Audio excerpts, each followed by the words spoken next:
Daily নিউজে আপনাদের সকলকে আবারও একবার স্বাগত জানাই। আজ আমি আপনাদের সাথে শেয়ার করছি ছোলার ডাল দিয়ে দই বড়ার রেসিপি।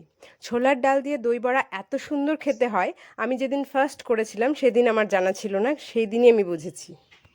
দই বড়া সাধারণত বিউলির ডাল দিয়ে করা হয়, আমি আজকে ছোলার ডাল দিয়ে দই বড়া বানাবো। তার জন্য আমি এই ছোলার ডালটাকে ৬-৭ ঘন্টার জন্য ভিজিয়ে রেখেছিলাম। এখন সেই জলটা ফেলে দিয়ে ভালো করে ধুয়ে নিয়েছি। এটাকে এখন আমি পেস্ট করে নেব। খুব ভালো করে পেস্ট করে নেব। খুব ভালো করে আমার এটা পেস্ট করা হয়ে গেছে। মিশ্রণটা একটা বাটিতে ঢেলে নিয়েছি। এখন সামান্য একটু জিরা দিয়ে দিব এটার মধ্যে, হাতে কচলে, আর দিয়ে দিব সামান্য নুন। দিয়ে এটাকে খুব ভালো করে ফেটিয়ে নিতে হবে। সামান্য পরিমাণ নুন দেব। এবার অনেকক্ষণ ধরে এটাকে খুব ভালো করে ফাটাতে হবে। যত ভালো ফাটানো হবে বড়াগুলো তত স্পঞ্জি স্পঞ্জি ভাব আসবে। অনেকক্ষণ ধরে আমি এটাকে খুব ভালো করে ফেটিয়ে নিয়েছি। দেখুন এটার অনেকটা ফুলে গেছে, তাই জন্য বেশি লাগছে। প্রায় 15 মিনিট ধরে আমি এটাকে ফেটিয়েছি। যত ফেটানো যাবে তত ভালো হবে বড়াগুলো, স্পঞ্জি স্পঞ্জি। আমি ওভেনে একটা প্যান বসিয়ে দিয়েছি। এবার দিয়ে দিচ্ছি সাদা তেল। তেলটা সামান্যই দিয়েছি। এই তেলের মধ্যে আমি কারি পাতা আর সর্ষে ফোড়ন দিয়ে জলের মধ্যে দিয়ে দেব। সেই জলের মধ্যে আমি বড়াগুলোকে ভিজিয়ে রাখবো।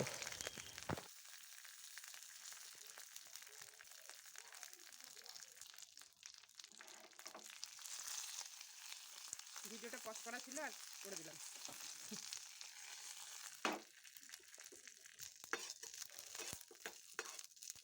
একটা ছোট সসপ্যানে আমি জল নিয়ে নিয়েছি। এখন এই জলের মধ্যে কারি পাতা আর সর্ষে ফোড়নটা ঢেলে দিচ্ছি। তাহলে একটা খুব সুন্দর ফ্লেভার হবে, যেটা বড়ার মধ্যে ঢুকে যাবে। এই জলটার মধ্যে আমি বড়াটাকে ভিজিয়ে রাখবো। এই জলের মধ্যে সামান্য নুন দিয়ে দিচ্ছি। আবারও প্যান বসিয়ে দিয়েছি। এবার বড়াগুলো ভাজার জন্য অনেকটা তেল প্যানের মধ্যে দিয়ে দেব।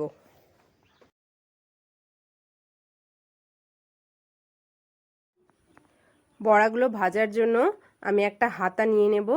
হাতার পেছনে একটু সর্ষের তেল বা যে কোনো তেল মাখিয়ে নিতে হবে। নিয়ে বড়াগুলো দিয়ে মাঝখানটা একটা আঙুল দিয়ে ফাঁকা করে নিতে হবে, তাহলে একটা শেপ আসবে গোল গোল।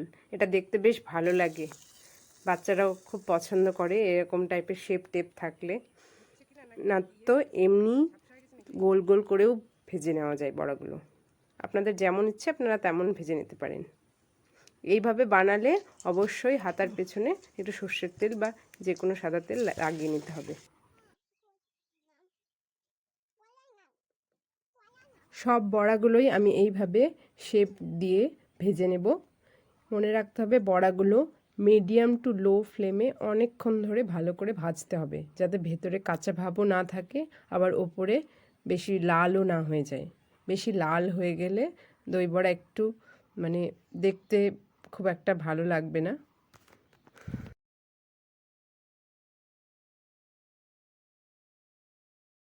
প্রথমবারের বড়াগুলো আমার ভাজা হয়ে গেছে, আমি এগুলো তুলে নিচ্ছি। তুলে আমি ডাইরেক্ট এই জলটার মধ্যেই দিয়ে দেব।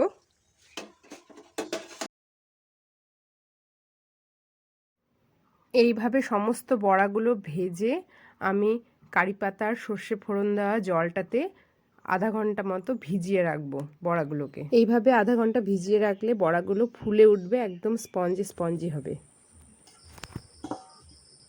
আমি আধা ঘন্টা মতো দই বড়াটাকে ভিজিয়ে রেখেছিলাম। বড়াগুলোকে দেখুন ফুলে কত বড় বড় হয়ে গেছে। এখন এটাকে সাইডে রেখে আমি দইটা রেডি করে নেব। আর লাগছে ঝুরি ভাজা, এটাও নিয়ে নিয়েছি। আর দইটাকে এখন আমি ফেটিয়ে নেব।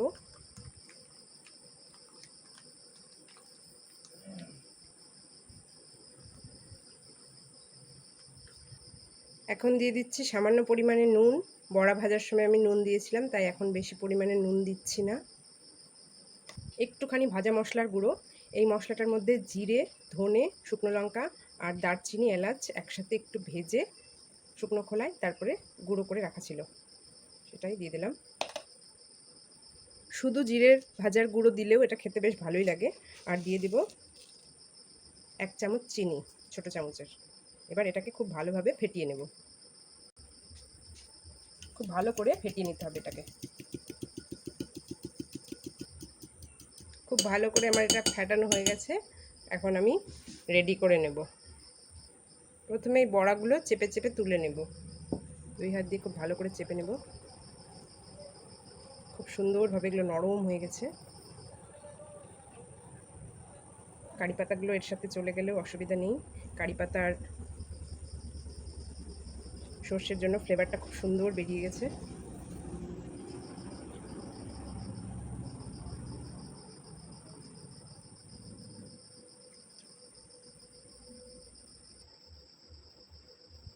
এরপরে দিয়ে দেব দইটা সুন্দর করে।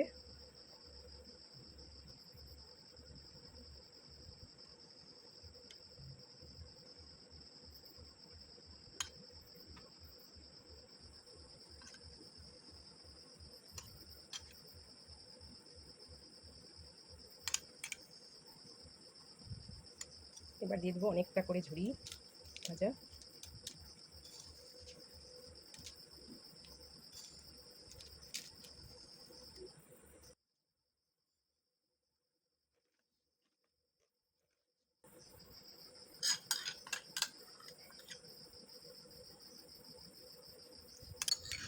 এখন একটু করে টমেটো কেচাপ দিয়ে দিলাম।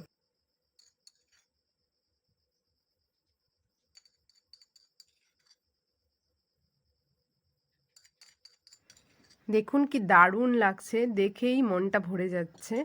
আর সেন্টও খুব সুন্দর বেরিয়েছে, যেহেতু কারি পাতা আর সর্ষে ফোড়ন দেওয়া আছে। ছোলার ডালের এই দই বড়াটা খেতে ভীষণই ভালো হয়। আপনারাও বাড়িতে ট্রাই করবেন এবং আমাকে কমেন্ট করে জানাবেন কেমন লাগলো।